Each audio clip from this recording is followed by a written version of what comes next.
नमस्कार दोस्तों, आपका स्वागत है हमारे channel law Kumbh where law meets wisdom. हमारा डायलॉग और डिस्कशन का सिलसिला काफ़ी दिनों से चला आ रहा है और हमने काफ़ी डाइवर्सिफाइड तरीके के जजमेंट्स डिस्कस किए हैं, आप तक हम लोग लाए हैं और मुझे उम्मीद है कि आपको ये डाइवर्सिफिकेशन पसंद आ रहा होगा। हमारी कोशिश यही है कि डिफरेंट सेक्टर्स, डिफरेंट फोरम्स और डिफरेंट सब्जेक्ट्स पे हम लोग डिस्कस करते रहें, ताकि लॉ लॉ जो है वो एक डायनामिक और एवर इवॉल्विंग प्रोसेस है। ठीक है, स्टैटिक नहीं है। एक कॉन्सेप्ट दूसरे फोरम में भी, जो मान लीजिए एनसीएलटी ने कोई कॉन्सेप्ट दिया, वो हाई कोर्ट की प्रोसीडिंग में भी एप्लीकेबल रहता है। हाई कोर्ट की प्रोसीडिंग में कुछ बोला गया है, वो ट्रायल कोर्ट में या वो किसी क्वासी जुडिशियल फोरम में भी एप्लीकेबल रहता है। तो इससे हमारा जो होराइजन है, हमारा माइंड अप्लाई होता है नई नई चीजों पे, नए नए इश्यूज पे, जिससे हमारा जो हमारी जिसे कहते हैं कि हमारी सोचने और समझने की शक्ति है वो बढ़ती है। तो यही हमारा एक कोशिश भी है कि हम लोग डायलॉग और डिस्कशन को जजमेंट के माध्यम से आप तक लाएं और आप तक पहुंचाएं, ताकि ये जर्नी सिर्फ नॉलेज ही नहीं बढ़ाती है, ये हमको हमको गाइड करती है, हमारे को एक रिफ्रेशन अप करती है और हमारे रोजमर्रा की चीजों में, हमारे प्रोफेशन में, चाहे वो लॉ स्टूडेंट्स हैं, लॉयर्स हैं, एकेडमिक्स हैं, उनको हेल्प करती है और जनरल पब्लिक को भी हेल्प करती है। तो इसी कड़ी में आज जो एक हम जजमेंट देखने जा रहे हैं, वो मुस्लिम लॉ से रिलेटेड है और वो जजमेंट पास किया है high court of Telangana Hyderabad. और ये कॉस्ट टाइटल था इसका, कॉस्ट टाइटल मतलब केस का नाम Mohammad Arif Ali versus Shrimati Afsarunnisa and another. और ये जजमेंट प्रोनाउंस हुआ था 24 जून 2025 को। और जो जजेस के नाम थे, honourable justice miss Moushumi Bhattacharya and honourable justice Shri B R Madhusudan Rao. देखिए, मैं जजेस के नाम आपको इसलिए बताता हूँ कि देखिए, जजेस भी इंसान हैं, ये भी लॉ जस्टिस डिलीवरी सिस्टम का हिस्सा हैं। तो जैसे हम लॉयर्स के नाम जानते हैं, अगर हम जजेस के नाम भी जानेंगे तो एक तो हम रिलेट कर पाएंगे कि ये जजमेंट फला जज ने लिखा था। तो एक जिसे कहते हैं ना कि हमारी मेमोरी पावर भी बढ़ती है। और मान लीजिए अगर हमको आज से 1 साल बाद ऐसे जजमेंट की तलाश हो, तो आजकल ऑनलाइन सॉफ्टवेयर तो है, हम देख सकते हैं, लेकिन अगर जज का नाम पता रहेगा तो हम उस ऑनलाइन भी या इंटरनेट से भी हम उस जजमेंट तक जल्दी पहुंच पाएंगे। और एक हमारा हम लोग जानने लगते हैं पूरे भारत में जजेस को, तो उससे जानने का मतलब पर्सनली नहीं, उनके जजमेंट के थ्रू उनको जानने लगते हैं। तो ये एक अच्छा प्रोसेस है अपने आप को इवॉल्व करने के लिए। तो इसलिए मैं आपको जजेस के नाम भी बताता हूँ। ठीक है, तो ये जजमेंट प्रोनाउंस किया गया था, जजेस दो थे, लेकिन ये जजमेंट ऑथर किया गया था जस्टिस मौसमी भट्टाचार्य जी ने।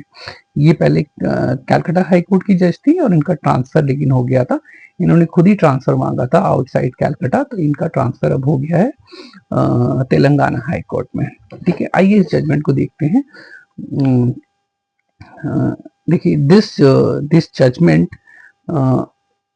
गिवन बाय, जैसे मैंने आपको बोला, गिवन बाय जस्टिस मौसमी भट्टाचार्य।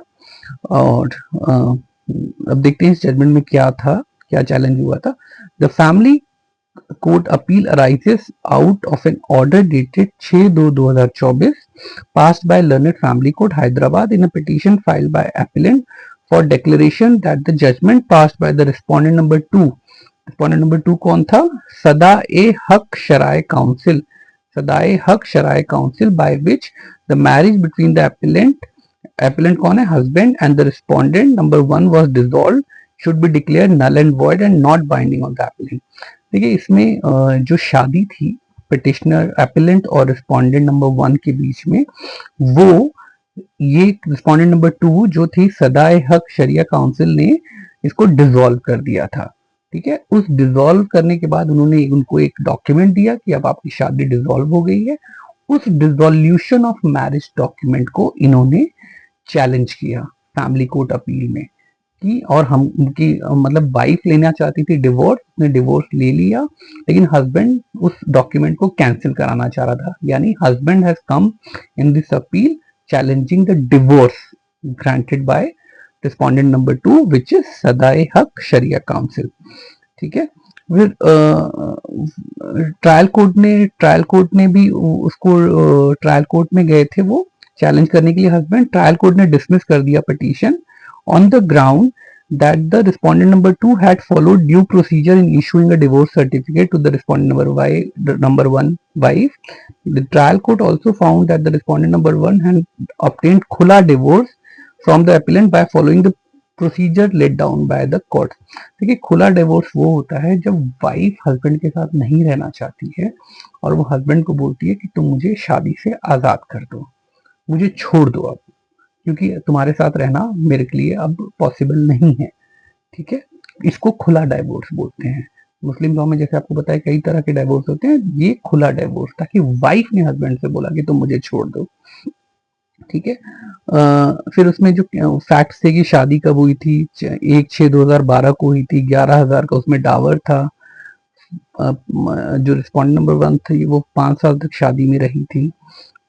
फिर उसके बाद प्रॉब्लम हुई तो उसके बाद इन्होंने रिस्पोंडेंट नंबर 1 डिमांडेड खुला divorce from the appellant which the appellant ने रिफ्यूज कर दिया कि नहीं मैं डिवोर्स नहीं दूंगा। The respondent number 1 thereafter approached the respondent number 2 for the grant of khula divorce. The respondent number 2 consisted of experts in Muslim law, a mufti, a professor of Islamic studies, a professor of Arabic and the imam of a mosque. ये थे respondent number 2 में। The respondent number 2 sent 3 notices to the appellant with a demand for khula divorce and invited the appellant to attend a reconciliation meeting.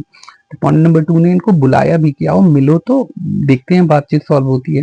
The appellant visited the office of the respondent number 2 and handed over a letter to the respondent number 2 on 14/9/2020 questioning the authority of respondent number 2. उन्होंने बोला कि आपकी क्या authority है हमारे भी divorce कराने की, in assuming the duty jurisdiction to resolve mediate the dispute between the appellant and the respondent number 1 कि आप हमारे बीच मीडिएट कर रहे हो, और रिफ्यूज कर दिया रिकंसिलिएशन मीटिंग में।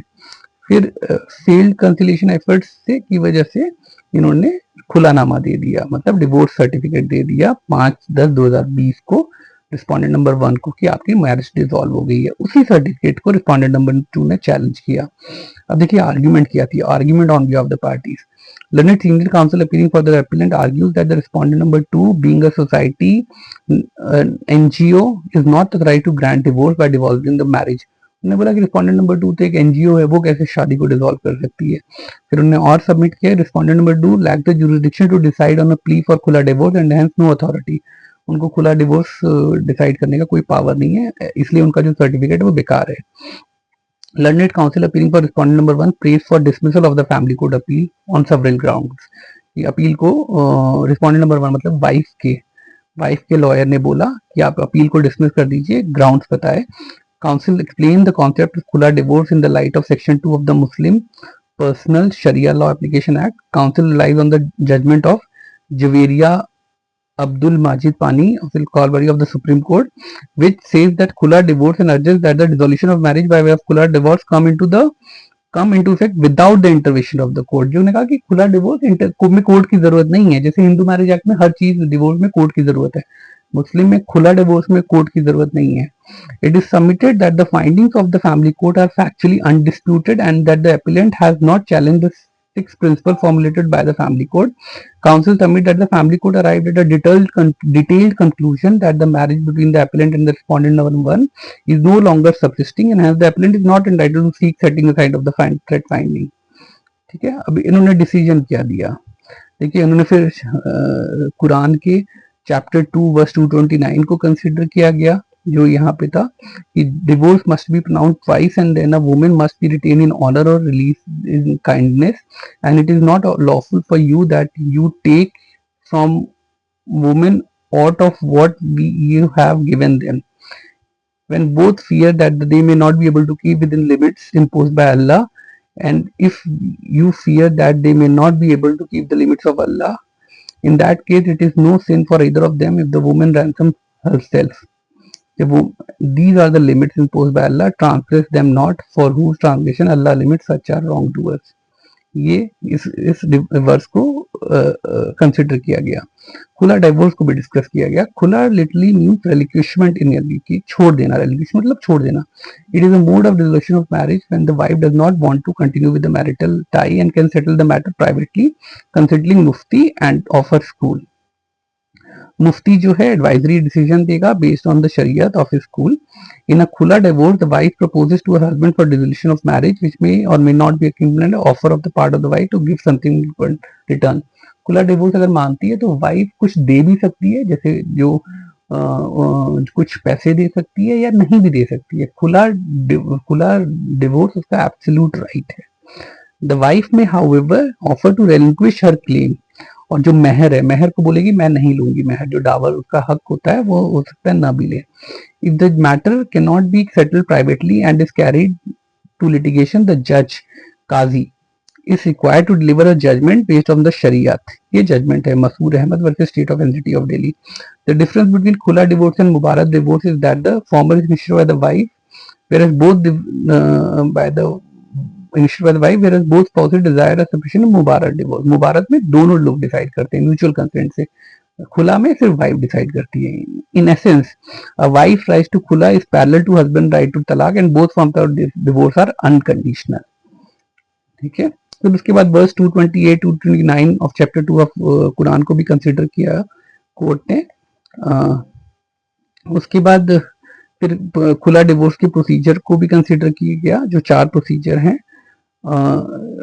उसके बाद लास्टली कोर्ट ने बोला था, it is important to summarize the views taken by the court regarding the procedure to be adopted for a खुला divorce. The decision are given in chronological from the earliest to the most recent. फिर उसके बाद judgement को भी consider किया गया। फिर conclusion निकाला गया कि जो केस लॉ है, the decision is that the khula is no fault divorce, मतलब आप फॉल्ट नहीं देखोगे कि किसका फॉल्ट है। Upon a demand for khula the husband does not have the option to refuse the demand save and except to negotiate the return of the dower. Refuse नहीं कर सकता हस्बैंड, सिर्फ और सिर्फ नेगोशिएट कर सकता है कि कैसे करना है। The husband however does not have the right to refuse खुला merely because the wife declined to return the dower or part of it। अगर वाइफ डावर को वापस करने से मना करते उस ग्राउंड पर खुला मना नहीं कर सकता हस्बैंड। खुला is therefore a non-confrontational form of divorce and one which is privately settled after the parties have made an appointment to preserve the marriage. Approaching a mufti for a खुलानामा मतलब divorce certificate is not compulsory and does not reinforce the khula if the fatwa advisory decision by the mufti is not legally enforceable in court of law। मुफ्ती का decision enforceable नहीं है court of law में और वो जरूरी भी नहीं है। फिर इसको इंटून्ड ऑर्डर को कंसीडर किया गया। The family court recorded the undisputed facts, including the respondent number 1 demanded a khula from the appellant on multiple occasions. Family court concluded that the fatwa advisory opinion given by the respondent 2 was correct. Therefore, खुलानामा granted by the respondent 2 did not warrant interference. जो खुलानामा दिया गया था उसमें कोई interference की जरूरत है। फिर उसको फाइनली व्यू दिया। We are of the considered view that the obtaining a khulanama certificate of dissolution marriage from a mufti or darul qaza is not necessary for putting the seal of finality on the dissolution of the marriage, since the opinion given by mufti is advisory in nature। जो खुलानामा के लिए जो मुफ्ती का opinion है वो advisory होता है, वो मैंडेटरी नहीं होता। What however is important that the transition of the private dispute from the personal sphere to the court on the party seeking a decision on the wide demand for khula. This means the wide proposal for khula takes immediate effect upon the demand being made, provided the matter remains within the private non-adjudicated realm of the parties। ये private affair होता है, wife ने मांगा इससे वो तभी effect हो जाता है। Since the wife's right to demand khula is absolute and does not have to be predicated on the cost or taxation demand by the husband, the only role of the court of law is to put a judicial stamp। देखिए wife अगर खुला मांगती है तो वो immediately effect में आता है, हस्बैंड माने ना माने उससे कोई मतलब नहीं है। कोर्ट का रोल खुला डिवोर्स में सिर्फ यही है कि वाइफ ने अगर खुला डिवोर्स दे दिया है तो कोर्ट उसे ठप्पा लगाती है, सिर्फ स्टैंप लगा सकती है कोर्ट। हस्बैंड का कोई रोल नहीं है उसमें, उसकी कंसेंट ना कंसेंट से कोई मतलब नहीं है। उसके बाद एक ऑब्जर्वेशन और है, we confine our opinion to the matter before us, although the relevant counsel for the respondent is urged that the collective fate of Muslim women post demand of khula is consigned to limbo and a long uncertain wait of for resolution. We are confident that the law pronounced by the court shall be given due weightage by all the stakeholders, easing the plight of Muslim women in the respective situation. इसमें ना respondent के council ने अर्ज किया, क्योंकि ऐसे बहुत से केसेस होते हैं, हर केस तो कोर्ट में आता नहीं है, कि आप लॉ सेटल कर दीजिए ताकि सब में एप्लीकेबल रहे. तो कोर्ट ने बोला कि इसकी कोई ज़रूरत नहीं है, क्योंकि ये लॉ ऑलरेडी सेटल्ड है और हम उम्मीद करते हैं कि ये जजमेंट्स को सारी पार्टी, सारे स्टेक होल्डर्स मानेंगे. तो इसी करते हुए कोर्ट ने ये अपील डिसमिस कर दी. मतलब हस्बैंड ने जो डिवोर्स को चैलेंज किया था, खुला डिवोर्स को, वो अपील डिसमिस कर दी और मैटर डिसाइड कर दिया. देखिए अब देखिए, ये आप देख रहे हैं कि मुस्लिम लॉ में भी वुमेन को कितना फ्रीडम है. आप हस्बैंड के साथ नहीं रहना चाहते हो, नहीं रहो. आपने बोला कि मुझे छोड़ दो और मैं डिवोर्स चाहती हूँ, तो वो खत्म हो गया.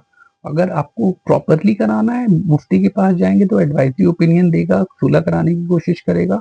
और अगर उन्होंने दे दिया खुलानामा, तो आप उसे, कोर्ट का रोल सिर्फ यही है कि कोर्ट स्टैंप लगा देगी कि हाँ ठीक है, आपने खुला मांगा और आपको हमने मान लिया कि आपको होता है हस्बैंड. एक जिसे कहते हैं कि कोर्ट का फॉर्मल ऑर्डर मिल जाता है, so that husband and wife now में बी ट्रीटेड एज डिवोर्सी. ठीक है. तो ये देखिए ना कि कोर्ट का कितना छोटी छोटी चीजों में भी, ये छोटी चीज तो नहीं है, obviously divorce is not a छोटी चीज, लेकिन कभी कभी डिवोर्स इज द रिलीफ. सड़ी गली मैरिज में रहने से अच्छा है कि दोनों अलग हो जाएं और अपने जीवन को आगे बढ़ाएं. जीवन सिर्फ शादी नहीं है और शादी ही सिर्फ जीवन नहीं है. तो ऐसे हर रिलीजन में टॉक्सिक मैरिजेस से निकल के, टॉक्सिक रिलेशनशिप से निकल के खुले में रहना, खुश रहना बहुत जरूरी है. ताकि हम समाज में सिर्फ शादी करने के लिए नहीं आए हैं, सिर्फ हम खुश रहने आए हैं और खुशियां बांटने आए हैं. तो कोर्ट का ये जो जजमेंट है, बहुत ही जिसे कहते हैं, वैसे इसमें नया कोई लॉ सेटल नहीं हुआ है, पुराने लॉ को इम्प्लीमेंट किया गया है, लेकिन एक पार्टी को रिलीफ मिला है. ये बहुत इंपॉर्टेंट है. और अननेसेसरी अपील को कोर्ट ने डिसमिस किया है. तो मुझे उम्मीद है कि ये जो अलग तरीके का जो जजमेंट था, वो आपको पसंद आया होगा और आप इस पे अपने कमेंट्स देंगे, सजेशंस देंगे. और मैं उम्मीद करूंगा जो भी आपके कमेंट्स या सजेशन रहेंगे वो शालीन रहेंगे और जिसे कहते हैं कि सुनने या पढ़ने में अच्छे लगेंगे. और अगर आप हम मेरे व्यू से अग्री नहीं भी हैं, इस जजमेंट से अग्री नहीं भी हैं, तो भी आप अपना जो भी व्यू देंगे वो सरलता से और शालीनता से देंगे. मुझे उम्मीद है आप इस वीडियो को आप पसंद करेंगे और अपना प्यार बनाए रखेंगे. बहुत बहुत धन्यवाद.